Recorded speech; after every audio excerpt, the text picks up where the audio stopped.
Olá, boas-vindas à nossa análise de hoje. Vamos direto ao ponto, porque hoje a gente vai ressignificar uma daquelas coisas que, convenhamos, quase todo mundo quer evitar: o caos de manter a casa limpa.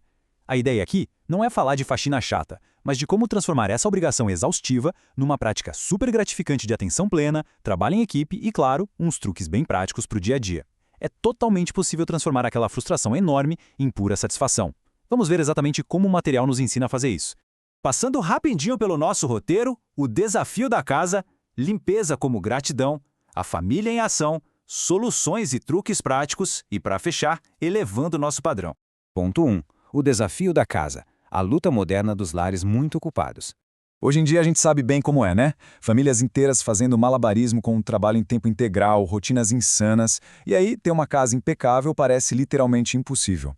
É tanto cansaço que às vezes dá vontade de fugir da própria casa quando ela tá daquele jeito, de pernas pro ar. É muito fácil simplesmente aceitar a derrota. Mas tem uma realidade super fortalecedora apontada pelos textos. A gente percebe que um ambiente em ordem é totalmente possível sim, desde que a gente coloque isso como prioridade acima de outras distrações. Sabe aquela velha história? Nós conseguimos fazer aquilo que realmente valorizamos. É tudo uma questão de escolha, de abrir mão de uma coisinha ali para ter paz aqui. Isso nos leva à parte 2. Limpeza como gratidão. Uma baita mudança de paradigma. Tem uma reflexão maravilhosa da Melody Beast sobre isso. Ela fala que a gratidão abre as portas para a plenitude. Sabe, a manutenção dos nossos espaços não precisa, na verdade, não deve ser encarada como um castigo de fim de semana. Pelo contrário, a gente pode encarar o trabalho doméstico como uma forma bem profunda de agradecer. Pensa bem, quando limpar a casa vira uma forma ativa de agradecer por simplesmente ter um teto sobre a nossa cabeça, nossa, o trabalho flui com uma facilidade absurda. O foco sai da poeira e vai para a alegria de ter o nosso cantinho. A grande virada de chave é exatamente essa. Naquela mentalidade antiga, se alguém derrubasse um copo de suco, por exemplo, a primeira reação era o quê? Dar uma bronca daquelas.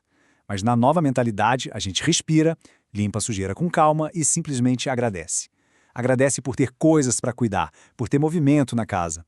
É incrível como essa atitude não só traz uma paz absurda, mas também faz as coisas durarem muito mais tempo, porque o que a gente cuida com carrinho é preservado. E assim entramos na parte 3, a família em ação, construindo uma verdadeira equipe dentro de casa.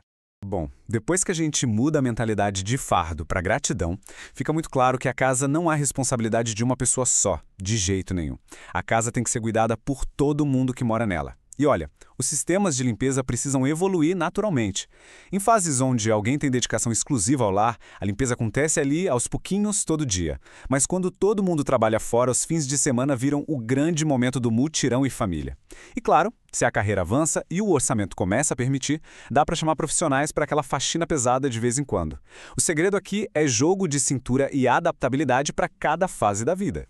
O material traz uma história genial sobre como tornar isso atrativo. A gente pode criar umas narrativas bem divertidas. Por exemplo, que tal transformar faxina de sábado de manhã numa grande competição em família? Funciona assim: divide um cômodo no meio e todo mundo corre para ver quem termina primeiro a sua parte. Se a galera terminar tudo antes do meio-dia, o prêmio é a tarde inteira totalmente livre para brincar e descansar. Todo mundo sai ganhando de um jeito muito lúdico.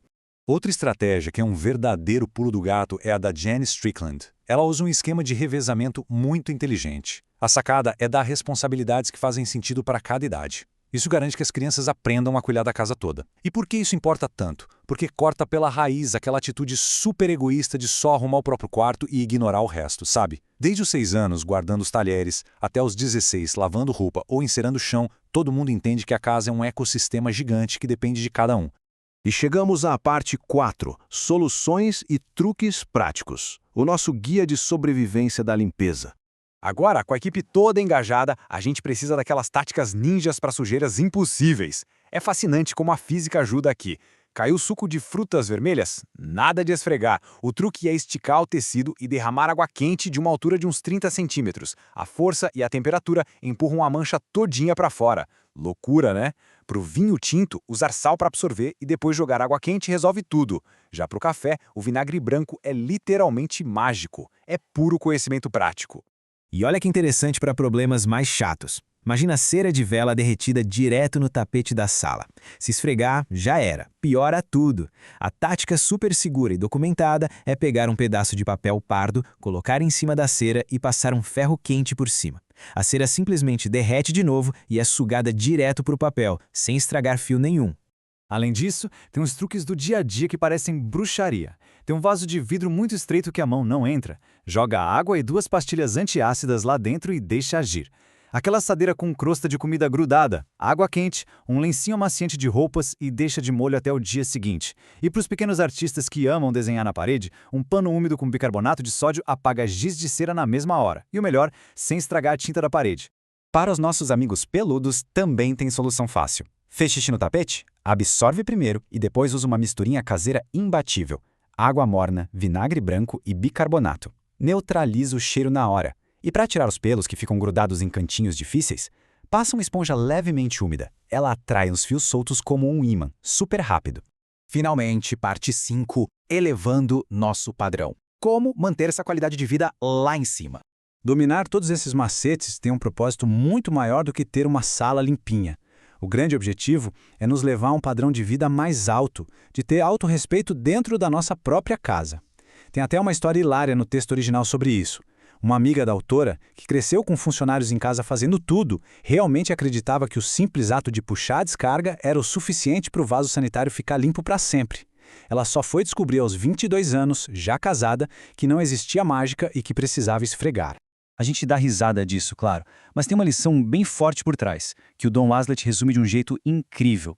A forma como nós vivemos, o esforço diário que colocamos nos nossos ambientes, tudo isso molda diretamente o nosso caráter e o nosso destino. As melhorias na qualidade de vida que vem desse cuidado diário são para sempre. A nossa casa realmente reflete o nosso íntimo.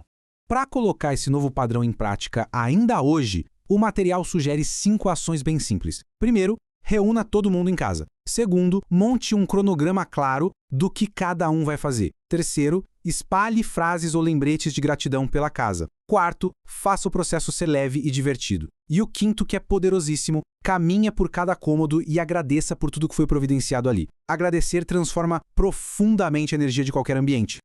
Então, pensando nessa instrução tão antiga de ser grato em absolutamente todas as circunstâncias, a gente precisa parar um segundo e pensar: de que forma o cuidado que a gente tem com o nosso próprio lar está refletindo a nossa verdadeira apreciação pela vida e pelo abrigo que nós temos? Fica aí essa provocação para a gente transformar o nosso olhar e o nosso espaço, começando sempre pelas pequenas coisas. Muito obrigado por acompanhar mais esta explicação e que os nossos lares sejam sempre lugares de imensa gratidão.